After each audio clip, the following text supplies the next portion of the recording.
We begin tonight with the continued mission of Project Orange to stop gun violence. Part of a bigger network around the country, local survivors and victims were asking others to join the fight today. We were there as they marched through Medal of Honor Park. Walking through Medal of Honor Park, they're all connected by gun violence. Among the groups out here, moms demand action for gun sense in America. Leading the charge is Lakeisha Chestnut, her best friend, shot and killed in Houston in 2016. There's power, always power in numbers. Unity is something I always believe in.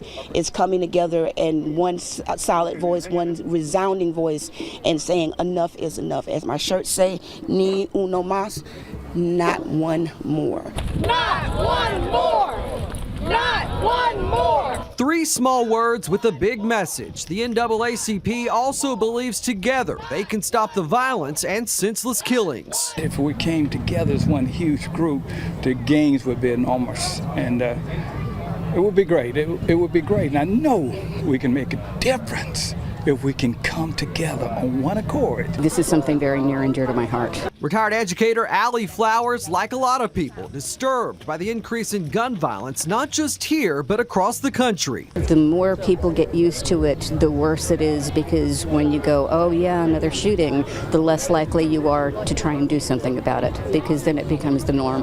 We do not want it to become the norm. For somebody who did not have to worry about that, and when I was a student in elementary school, I thought that school was the safest place you could go. And when I was teaching, I thought the school is the safest place I could go. But now that's not the case. Others are taking a community-based approach. It's amazing what can be done when people work together. We know that if white boys were in crisis, killing each other at the rate the black boys are in crisis, white men will set their differences aside, come together, and work to save their boys. We have to stand up as strong African-American men to help our young boys.